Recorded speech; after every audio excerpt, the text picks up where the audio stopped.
Today on All Across Oregon, we start off at a chocolate factory in Ashland, meet a therapy dog and its owner who are spreading love everywhere they go, and we finish our day at a historical landmark flour mill in Eagle Point. It's gonna be a sweet day. Here we go.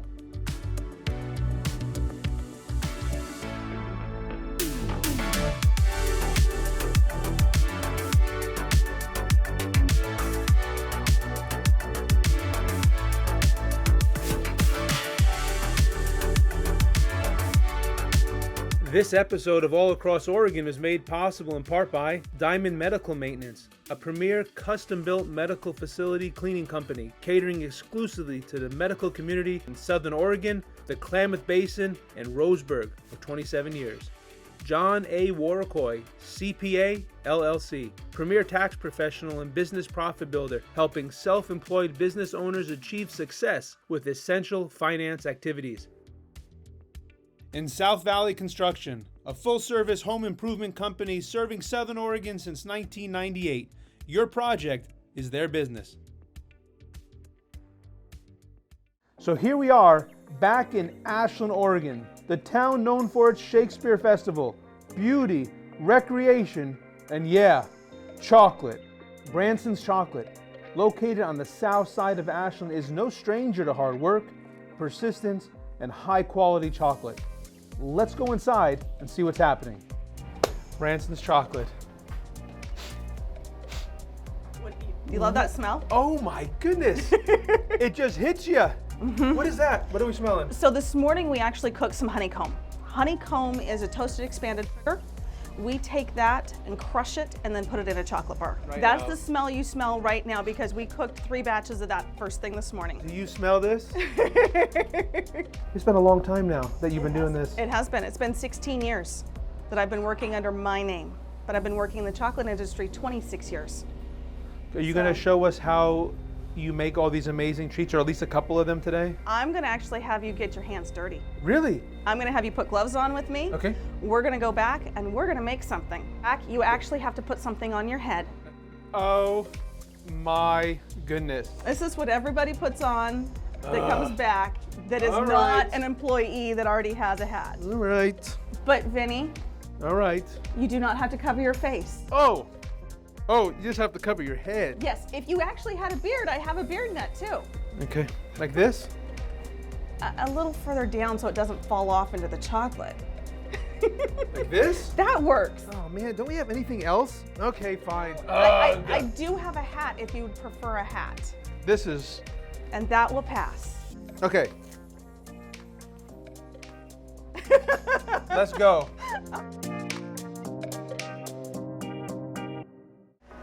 This is how we stay clean. This is how we do things.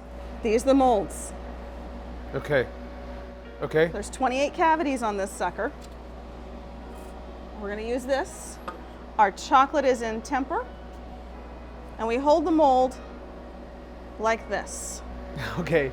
Just watch. I'm gonna use the foot pedal, so I'm gonna stop the chocolate, put the mold underneath. I'm filling the mold and I'm pulling it out. Then I'm taking the spatula, the scraper, and I'm moving the chocolate to fill all the cavities. Then I'm gonna scrape off the excess chocolate. And you will not be perfect, nobody ever is. And this is where it gets noisy for a minute. Is that just getting all the air out of it? It is, it's making it so the chocolate gets down into the corners and all the air bubbles rise up. This has to be done each time? Each mold we vibrate. And so that one I'm not seeing any more air bubbles coming up. I am seeing a little bit extra chocolate on the top I don't want, so I'm gonna scrape it one more time to get that off. And then this goes in the cooler. How many of these do you make a day?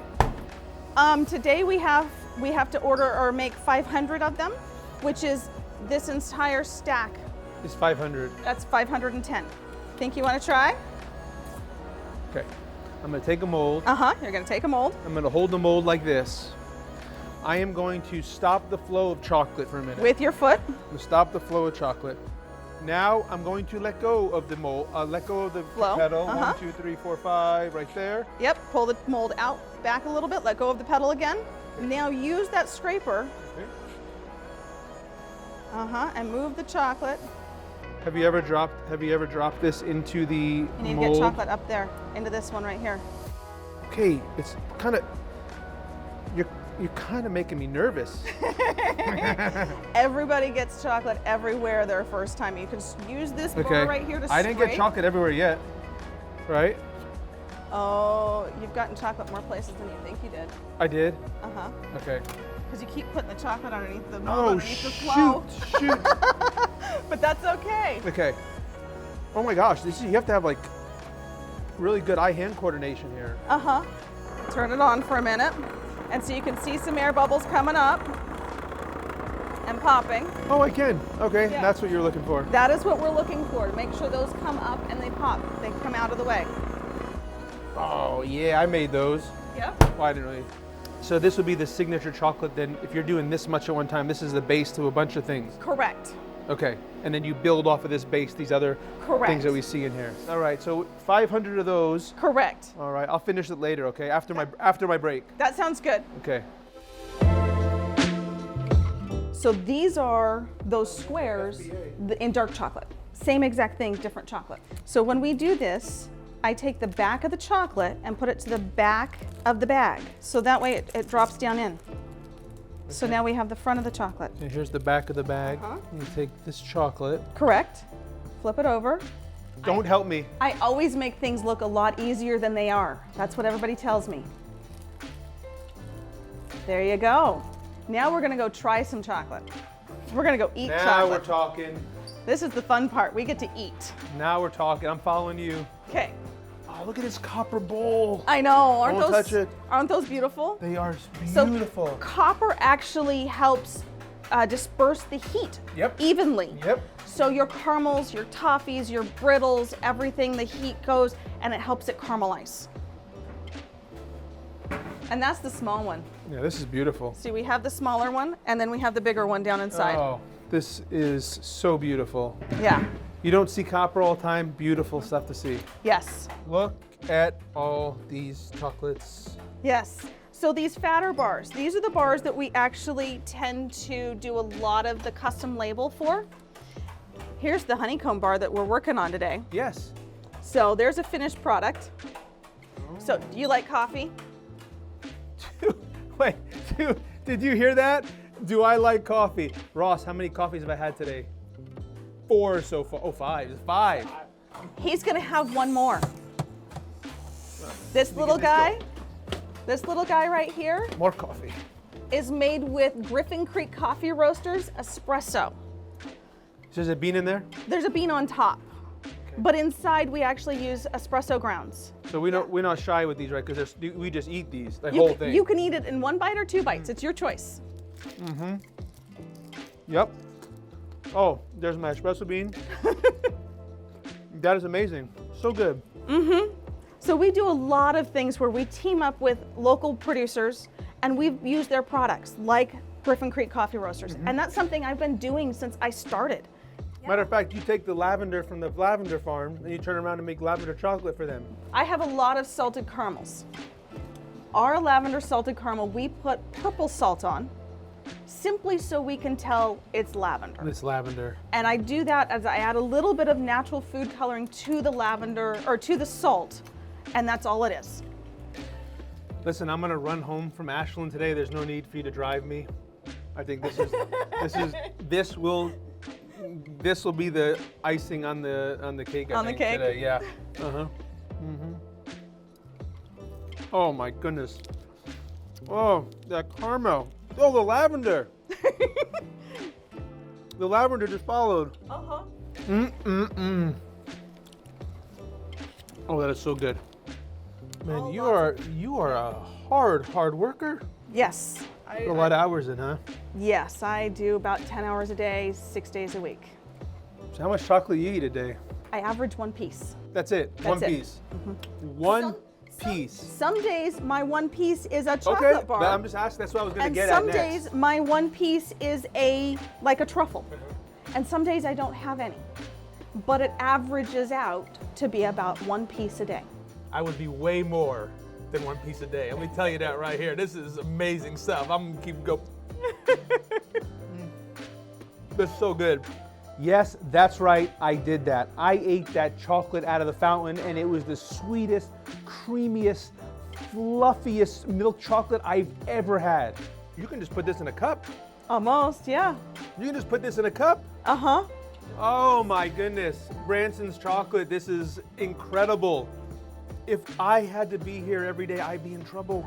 So please, go see Branson's chocolate. Go say hi to the owners. They're right there in front of you making the chocolate. That was a great time at the chocolate factory. Now we're heading just a few miles north to a park in Phoenix, Oregon, where we'll meet up with Rosa and her loving dog, Lulu. They say that the best gift you can give is your time, because it's something that you'll never get back. And Rosa is doing just that, giving her time along with her faithful companion therapy dog, Lulu, visiting ones that are sick, elderly, or shut-ins, trying to make their day a little brighter and give them some love. So come on, I want you to meet my new friend, Lulu. So can I try giving her the command that you showed me? Sure. Okay, so I'm gonna say, Lulu, Lulu. Oh, that's amazing. Oh, I didn't even have to. Okay. What does Lulu do with people? How do you use Lulu? And you said you help people, and I wanted to share your story. Thank you. With the viewer, because I mean, you take your time, you volunteer your time, and not only do you volunteer your time, you go to places where people can't leave. That's it. So you're going to them in nursing homes, right? In assisted living homes? Right, in the hospital. And in the hospital. So Lulu goes to the hospital too? She's certified, so once you're certified, you have access to several places. She's not a service dog, there's a difference, but she is a certified therapy dog. So what we do is we visit those facilities and bring comfort and love to those patients who are there. And she was a natural. Her favorite word, I think, is beautiful, because at 4 months, everybody would be going crazy with a puppy at these facilities. They'd say, oh, she's so beautiful. And she'd just look around and smile and twitch and stuff, you know. So she got really used to it. And then we got her certified in 2019. And then we started visiting the hospital in Ashland and several, like you said, nursing homes and assisted living facilities. And it's been really nice. It's changed my life. It's made me become a better person, seeing other people's needs and how ill they are or their circumstances, and how good we have it when we go back home. That's a good point, yeah, for sure. So. All right, so tell me about that poem. Yeah, it was really sweet. It was just a small quote, but it mentioned the presence of a loving animal can heal where words have no effect. That's very beautiful. And something that I got to see when I started to bring Lulu in was the difference in the patients and the residents. Sometimes I would walk into a room and the person would be depressed, an elderly person would be depressed, would not get up from their bed. And by the time we left, they were sitting up on their bed laughing and just, petting Lulu. And this happened time after time, to the point where we would get to those facilities on a weekly basis, but I would often hear the patients say, Lulu's here, Lulu's here. No way. And you get these people out of their beds just to see Lulu. Lulu, good job, Lulu. Don't let it go to your head though, okay? Listen, don't let it go to your head. But we all have our moments. Something that's been so surprising to me is how many people from our community has supported us and have helped us. You'll see in the book we have a picture with a bomb squad. The bomb squad allowed us to wear their 80-pound uniform and lent us a robot and a little vest for Lulu. The police, local police, allowed us to use their police car for a photo shoot, dressed us up in police uniforms. The fire department. I did see that. Is there anything that really stands out that's happened with Lulu that's just in your mind that she's really helped somebody or done something that? There was this lady, she was in a nursing home. We got really attached. She used to love animals and used to love Lulu, but she was blind.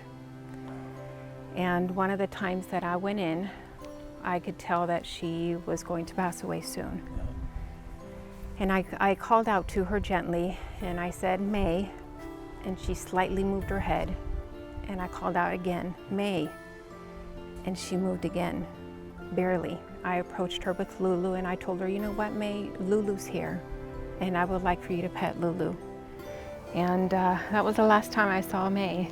You know, she died the next day and that broke my heart. Oh. You get to love these people. You get to see their happiness when Lulu comes around and how much they cherish her week by week. Well, Lulu did her part with May. She did. So somehow CPR got brought up, and I said, man, it's too bad we don't have a dummy here. And then my cameraman pipes in and he says, there's your dummy. So here's your dummy. CPR, Lulu. CPR.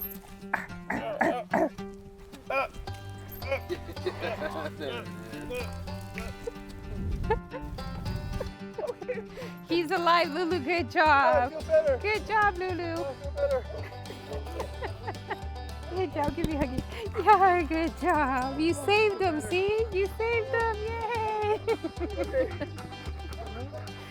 This little dog has had lots of adventures. Lulu even has her own book. Not just one, but now volume 2 came out. So really, this is such a beautiful thing to see in a world full of so many problems. Here it is, someone just giving their whole heart, devoting their time, trying to make someone's day better. Such a beautiful thing. Well, off we go now to the historic flour mill, Butte Creek Mill in Eagle Point, Oregon.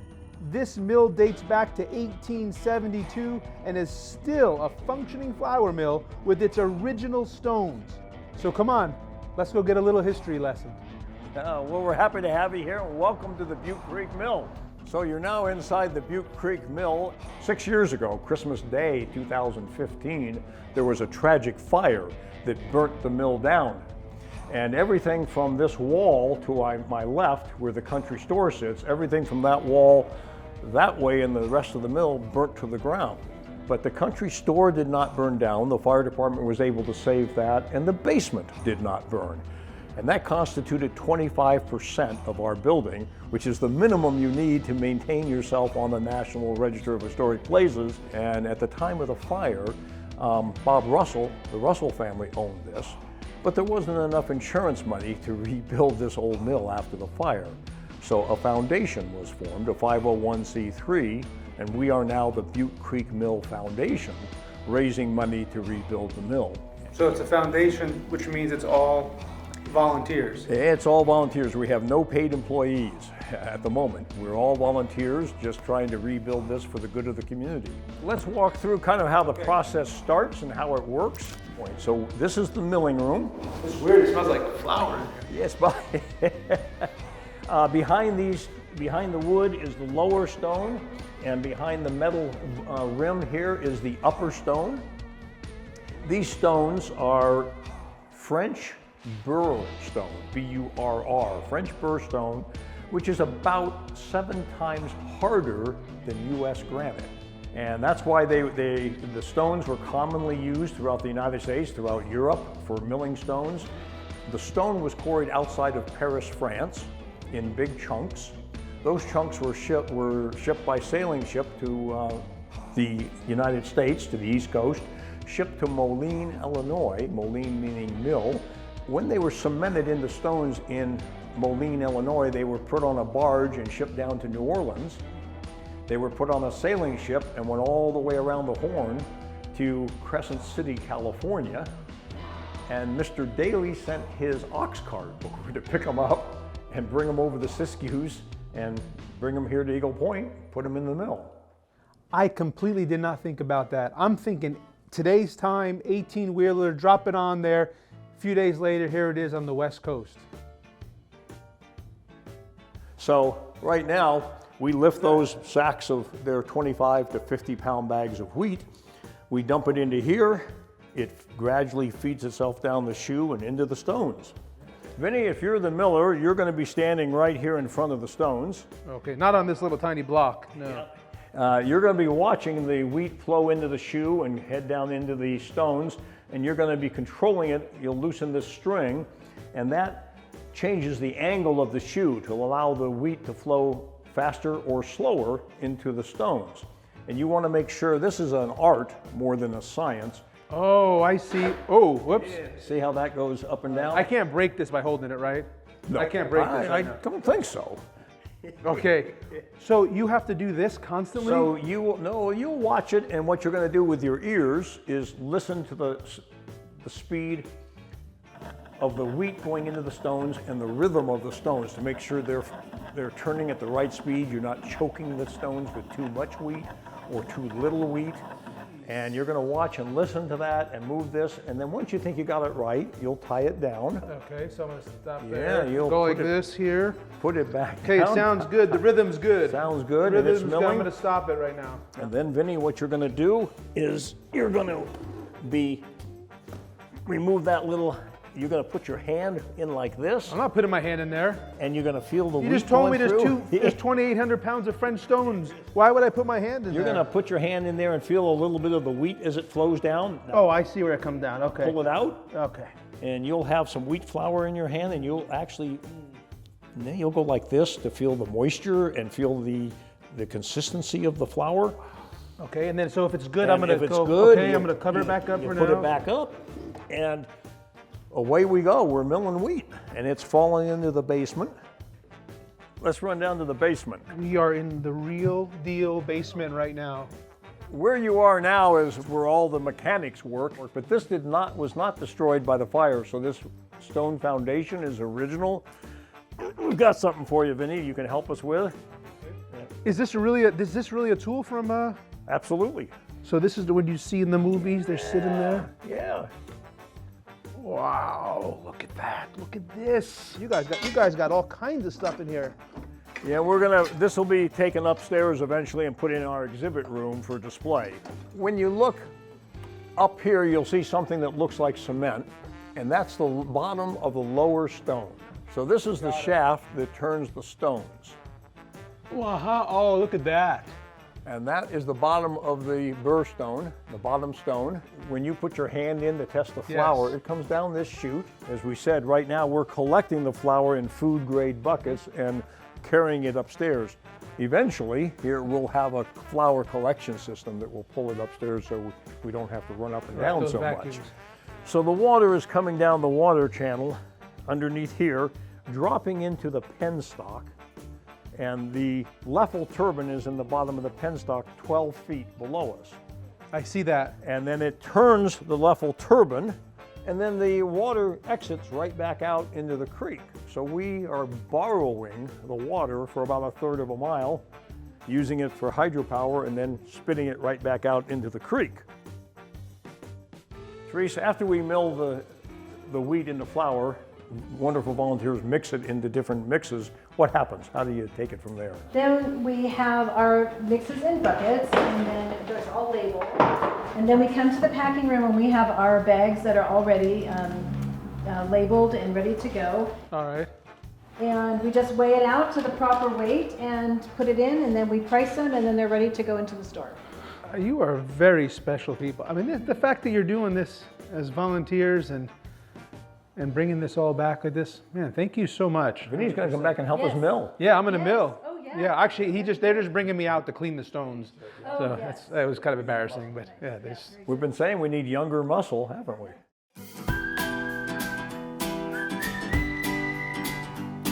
Let's go into the All country right, store go. and Let's see. go. After we mill that flour and after Teresa and her wonderful volunteers all package it up, let's see what happens to it.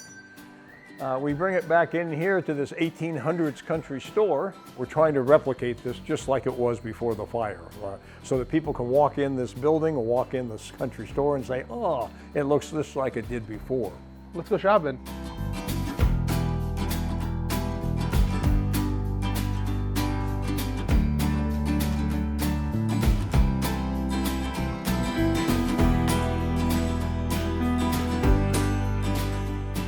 What a treat, guys. Thank you so much. Thank you for having us.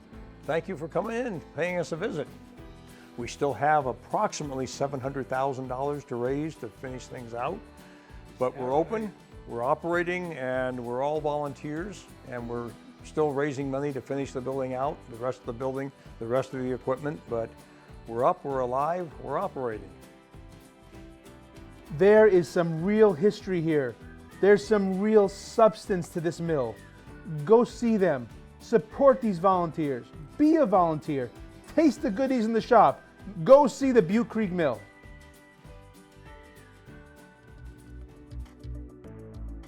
Wow, what a day. I'm exhausted. Chocolate, chocolate, chocolate. A super smart lab and a historic flour mill, all right here in our own backyard. Thanks for joining me. See you next time as we go all across Oregon.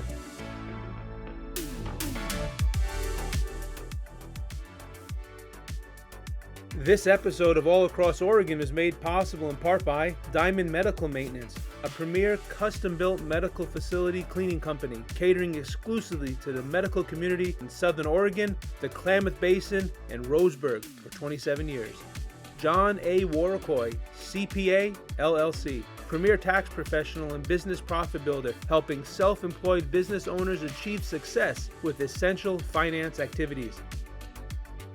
In South Valley Construction, a full-service home improvement company serving Southern Oregon since 1998. Your project is their business.